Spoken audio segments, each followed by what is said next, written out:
ပထမဆုံးတွေ့တော့ဆိုသူ့မာလေးအဲ့လိုမျိုးပြောမှဆိုရင်မင်းသေးသေးပြီးတော့ဗောနော်ဒါဘာကောင်ကြီးရေတော့ဗောနော်သူကြည့်နေတာဗောသူ့တဘွားတစ်ချောင်းလုံးမှာတယောက်တည်းနေခဲ့ရတယ်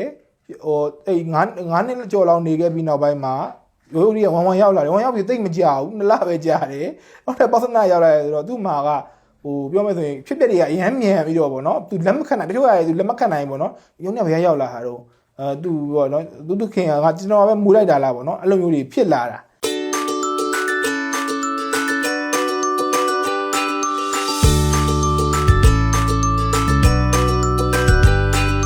တက်ညီလက်ညီဆော့ရတာပေါ့လေနော်သူကတခုခုလုပ်မယ်ဆိုရင်သုံးအောင်ပေါင်းပြီးတော့ခေါင်းရင်းဆန်ပြီးတော့သူတို့တခုခုလုပ်ကြပြီ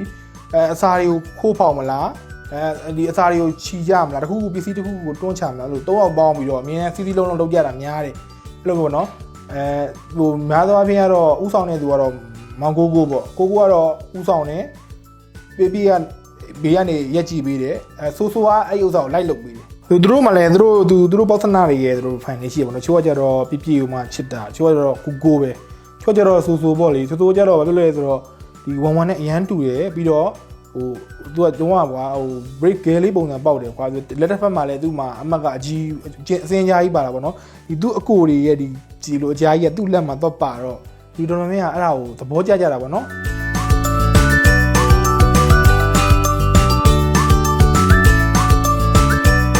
်အဓိကကဟိုကိုယ့်ရဲ့မိဘပြီးသွားရင်တော့ဒီကကိုယ့်ရဲ့တိုင်းဝိုင်းလေးပေါ့နော်မိသားစုလေးပေါ့တကယ်ချင်းလို့လည်းဟုတ်တယ်ကိုယ့်ရဲ့သားသမီးတွေလည်းဟုတ်တယ်ကိုကလေးတွေလည်းဟုတ်တယ်ပေါ့နော်အိမ်တော်မပြူဘဲနဲ့ကလေးတွေရသွားတယ်လို့ပေါ့နော်ဒီကလေးတွေကကိုယ့်ရဲ့ဟိုပေါ့နော်ဒီကလေးတွေအကိုရကိုပဲရှိတာဟုတ်အဲ့တော့ဒီကလေးတွေကလည်းကိုရှိမှဖြစ်မလို့ဟိုပေါ့နော်ကိုတို့ကလည်းဒီကလေးတွေရှိမှဖြစ်မှာ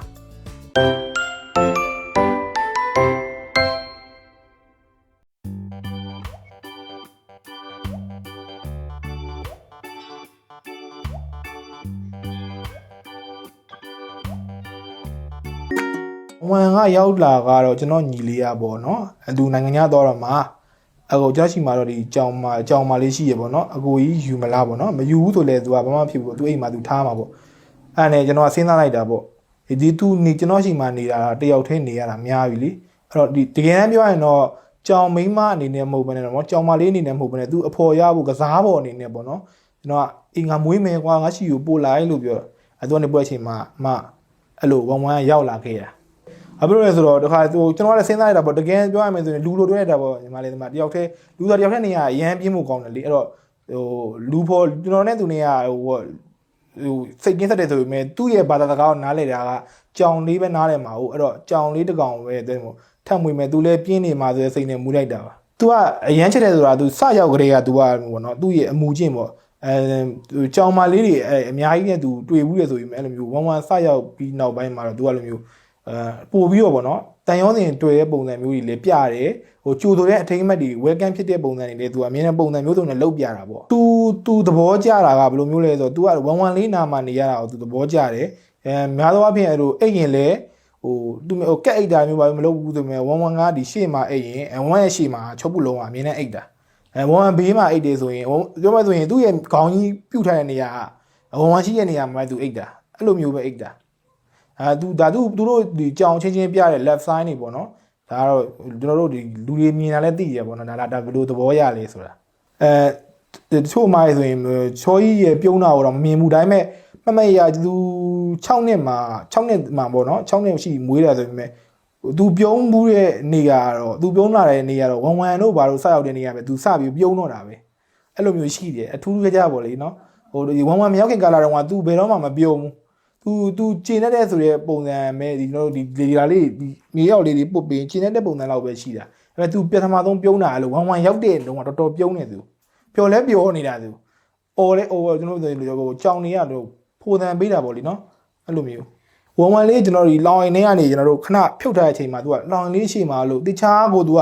ထိုင်ကြည့်နေတာဗီဒီယိုလဲရှိရလေအဲ့ဗီဒီယိုတခြားကိုထိုင်ပြီးတော့သူထိုင်ကြည့်နေတာအဲ့ကြောင်မလေးကိုထိုင်ကြည့်တော့အော်လို့ဒီတော်တော်သဘောကျတာလားလို့ငါစီစဉ်ပေးတာဟုတ်ဆိုအဲ့နေညတော့လည်းထိုင်နေဟိုအဲ့လောင်ရင်အပေါ်မှာလည်းထိုင်နေအောက်မှာလည်းထိုင်နေမျိုးစုံထိုင်ကြည့်နေတာသူသူတွေကသူများတွေကတော့ပြောတာပေါ့နော်ဒါချောပုလုံးကြီးကိုပဲဆိုပိုချစ်တာတော့တခြားကြောင်မလေးကိုတော့သူသားကြီးပေါ့နော်သူသားကြီးရဲ့ပြောမယ်ဆိုရင်ဟိုဒီ သူသားကြီးသုံးတော့ခံဖို့ပဲခေါ်တာတကယ်တမ်းအဲ့လိုမျိုးတော့မဟုတ်ဘူးဟိုထပြီးတော့မွေးကလေးကဒီကြောင်မလေးကကိုသမီးလေးလိုပဲဖြစ်ပြီးတော့မွေးတာခုထီလေသမီးလေးလိုပဲဆက်ဆံနေ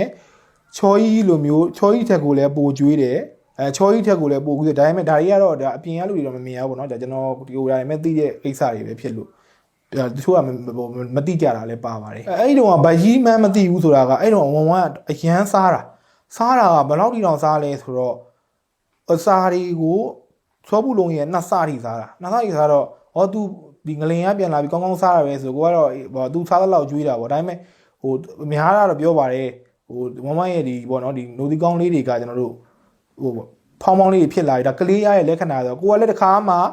ဟိုကြောင်ပေါက်စာလေးလည်းမမွေးသလိုပေါ့နော်အဲ့လိုမျိုးဖြစ်လာတော့အဲ့ဒါမဖြစ်နိုင်ဘူးဆိုစီကန်းလေးပြရတယ်စီကန်းနဲ့ဒါကတော်သမီးဖြစ်ဖို့ရာခိုင်နှုန်းနည်းတယ်ပေါ့နော်ဒါဟိုဘိုက်အရန်ဘိုက်စာလို့စားတဲ့အစာတွေပေါ့နော်အဲ့ဒါကိုတော့တိတ်တတိမထားမိဘူးဒီမှာတိုင်းပေါ့တဲ့နေပေါ့နော်ဘာမှပြင်ဆင်မထားဘူးဟောလို့မဝါသူလာပြင်းနေဒီမှာဟိုကိုကအပြင်ကနေပြန်လာတယ်ပြန်လာပြီးတော့အဲ့ရုပ်တရက်ပေါ့နော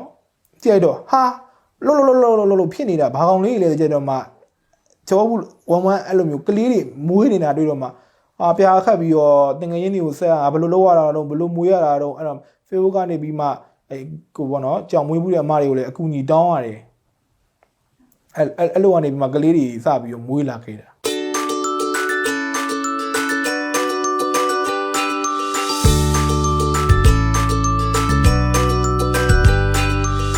ာပထမဆုံးတွေ့တော့ဆိုသူ့မာလေးအဲ့လိုမျိုးပြောမှဆိုရင်မင်းသေးပြီးတော့ပေါ့နော်ဒါဘောင်ကြီးရေပေါ့နော်သူကြည်နေတာပေါ့သူ့တဘွားတစ်ချောင်းလုံးမှာတယောက်တည်းနေခဲ့ရတယ်ဟိုအဲ့9နှစ်ကျော်လောက်နေခဲ့ပြီးနောက်ပိုင်းမှာရိုးရိုးဝမ်ဝမ်ရောက်လာတယ်ဝမ်ရောက်ပြီးတိတ်မကြဘူး2လပဲကြာတယ်နောက်ထပ်ပေါစနာရောက်လာတယ်ဆိုတော့သူ့မာကဟိုပြောမယ်ဆိုရင်ဖြစ်ပျက်တွေကအရန်မြန်ပြီးတော့ပေါ့နော်သူလက်မခံနိုင်တချို့ကသူလက်မခံနိုင်ပေါ့နော်ရုံးနဲ့ဘယ်ရောက်လာတာတော့သူပေါ့နော်သူခင်ကကျွန်တော်ပဲမူလိုက်တာလားပေါ့နော်အဲ့လိုမျိုးတွေဖြစ်လာတာဒီခါကြီးကသူမနာရတော့ရှိရပေါ့နာရတဲ့ပုံစံပြရဲဆိုရင်မလဲခုနောက်ပိုင်းကတော့နည်းနည်းတယောက်နဲ့တယောက်ကတော့နားလည်မှုရှိသွားပြီးတော့အရင်တော့သိပြီးတော့ရမဖြစ်ကြတော့ဘူးဟိုပထမတော့ကတော့ကျွန်တော်တို့ချိုကိုတို့ကိုကီတို့လို့ပေါ့နော်နိုင်ငံသားမှန်တွေပေးရဆိုပြီးမဲ့ချောဘူးရဲ့ဒီချောဘူးမာမီကကြတော့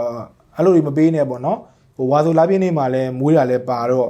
ဝါဆိုရဲ့ပြည့်ကိုရဲ့ဆို9ရက်နေ့ကမွေးတာဆိုတော့လေလူမျိုးပေးလိုက်တာနေဆိုပေါ့အနေနဲ့ဆုံးကဆိုရဲ့ပြည့်ကိုရဲ့ပေါ့နော်အတူကောက်လေးအဲ့လိုပဲခေါ်ပြက်သွာ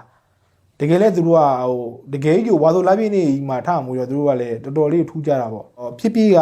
လုံးဝအဖေနဲ့တူတယ်ဆိုဖေနဲ့တူတယ်ပြင်သူ့ရဲ့သူချောကြီးရဲ့ပေါ့နော်အမေမာယာနဲ့လေမျက်နာဘောက်ကဆင်းတယ်ကိုကကြတော့သူတို့ရဲ့မျိုးနွယ်စုဘက်သွားတယ်နေရွက်ကုတ်တယ်မျက်နာကကြတော့ချောကြီးရဲ့အဖိုးနဲ့သွားဆင်းတာဆိုကကြတော့လုံးဝဝမ်ဝမ်ရဲ့တိုက်ပဲအဲ့မဲ့ဝမ်ဝမ်တိုက်မှာချောရဲ့မျက်နှာနဲ့ဝမ်ဝမ်ရဲ့ပုံစံပေါ့နော်နှစ်ခုပေါင်းထားတယ်ဘာရှင်းနှစ်ခုပေါင်းထားတယ်သူက3ယောက်ကိုသူက3မျိုးသွားတူတာကြားစက်က3ယောက်လုံးလူကြားချက်ကတော့ဘယ်လိုမျိုးလဲဆိုတော့တက်ညီလက်ညီဆော့ရတာပေါ့လေနော်သူကတခုခုလုပ်မယ်ဆိုရင်3ယောက်ပေါင်းပြီးတော့ခေါင်းချင်းဆိုင်ပြီးတော့သူတို့တခုခုလုပ်ကြပြီအစာတွေကိုခိုးဖောက်မလားဒီအစာတွေကိုခြီကြမလားတခုခုပစ္စည်းတခုခုကိုတွန်းချမလားလို့3ယောက်ပေါင်းပြီးတော့အမြဲစီးစီးလုံးလုပ်ကြတာများတယ်အဲ့လိုပေါ့နော်ဟိုများသောအားဖြင့်ကတော့ဥဆောင်တဲ့သူကတော့မောင်ကိုပေါ့ကိုကတော့ဥဆောင်နေဘေးကနေရက်ကြည့်ပေးတယ်ဆိုကအဲ့ဥစ္စာကိုလိုက်လုပ်ပေးတယ်သူတို့3ယောက်ကအဲ့တခုကတော့တကယ်ဟိုတင်းတခုလို့လုပ်ကြရတာပေါ့နော်သူတို့ကအဲ့လိုပါပဲတကယ်လဲရီရတယ်ပြောမယ်ဆိုရင်ဒါပေမဲ့ခက်တာကအဲ့အဖြစ်ပြက်တွေရိုက်လို့ဖြစ်သွားတာမြန်ရိုက်လို့ကမလွယ်လို့တာနောက်ဆိုရင်တော့အဲ့လာကြီးပါရိုက်ပြီးတော့တင်ပေးမှာပါသူတို့မှလည်းသူတို့ပေါသနာတွေရဲ့သူတို့ဖန်နေရှိပါတော့ချိုးကကြတော့ပြပြမှချစ်တာချိုးကကြတော့ကိုပဲချိုးကြတော့ဆူပေါ့လေဆိုကြတော့ဘာဖြစ်လဲဆိုတော့ဒီဝမ်ဝမ်နဲ့အရန်တူတယ်ပြီးတော့ဟိုသူကတုံးကကွာဟို break gale လေးပုံစံပေါက်တယ်ကွာလက်တစ်ဖက်မှာလည်းသူ့မှာအမတ်ကအကြီးအစင်းကြားကြီးပါတာပေါ့နော်ဒီသူ့အကိုတွေရဲ့ဒီဂျီလိုအကြားကြီးကသူ့လက်မှာတော့ပါတော့ဒီတော်တော်များများအဲ့ဒါကိုသဘောကျကြတာပေါ့နော်ဟိုအမေတူတဲ့ကလေးလေးပေါ့အဲ့ဒါကြောင့်ဒီတော်တော်များများချစ်ကြရလဲပါတယ်အများဆုံးချစ်ခံရတာကတော့ပြောမယ်ဆိုရင်တော့ပြပေါ့ပြကတော့အဓိကချောကြီးနဲ့ချောကြီးရဲ့ပုံစံနဲ့တပုံစံနဲ့ပဲနေရွက်ကပဲမတူတော့ကျန်တာလုံးဝအစိပ်ပိုင်းချောကြီးတပုံစံနဲ့တူတဲ့အတွက်ပြကိုချစ်တဲ့သူတော့ပုံများတယ်ပြလာငါသားလားငါသားပြလားလာဖိုးပေါ်လားဖိုးပေါမောလားလာငါသားဒီမဲ့ဖိုးပေါ်အစင်းစင်းဖြစ်နေပြီတထိုင်မို့လေဒီမဲ့ငါသားလာဒီမဲ့ဖို ဟုတ်တယ်ဒီမှာပြင်ထားဟုတ်ပါကလေးကအိတ်ချင်နေပြီ ပြလုံးဝဟိုပြောမှဆိုရင်ကျွန်တော်ချော်ကြီးကကျွန်တော်ရမ်းမကက်ခဲသလောက်ပြကအရမ်းကက်တယ်အရမ်းကက်တယ်ဆိုတာသူပြအိတ်ချင်ငင်းဆိုရင်ကျွန်တော်နာကိုလာလိုက်တယ်တခုခုသူပေါ့နော်ဘိုက်ဆိုင်ရင်လည်းကျွန်တော်ကိုလာတောင်းတယ်အဲ့လိုပေါ့လုံးဝဒုတိယချော်ကြီးကိုရထားသလိုပဲပေါ့နော်လောလောဆယ်ကချော်ကြီးကသူဝန်နာပဲနေတဲ့အချိန်မှာကျွန်တော်တို့ကတော့ပြကချော်ကြီးစာလာကက်တာပေါ့လीနော်လက်ခင်နိုးလာနဲ့အဓိကကိုကိစ္စကိုအရင်မလုပ်ဘူးလို့လည်းမရပါဘူးသူတို့ရဲ့ကိစ္စပေါ့နော်သူတို့ရဲ့ညစ်ကြေးတွေစပြီးကြုံနေပြီးသူတို့မနှက်စာကျွေးတယ်သူတို့ရဲ့ကြေးတွေကိုလဲပေးတယ်ပြီးသွားရင်သူတို့တကူရေတန်ရှိပညာလုပ်ပြီးသွားမှာကိုယ့်ရဲ့ကိစ္စကိုအရင်ဆုံးလုပ်တယ်ပြီးကြမှာတခါလေသူတို့စော့နေတာလေးမြင်တပုံလေးရိုက်ပြီးတော့ Facebook ကိုဘာလို့မှပြန်တင်ပေးပြီးတော့သူတို့ရဲ့ fan တွေကသူတို့ပုံလေးတနေ့တာမြင်ရမှာသူတို့ကလည်းမောပြေရဆိုတော့တနေ့တာတော့အဲ့လိုပဲစရတာပဲအဲ့လိုပဲညနေကြရင်လည်းသူတို့တနေ့တာနေနဲ့သူတို့ရဲ့ဥစ္စာတွေကိုအငြင်းကြီးကျုံတယ်သူတို့မုံကျွေးတယ်ပြီးတနေ့တာသုံးသက်သွားပြီညကြတူတူအိတ်ကြတာ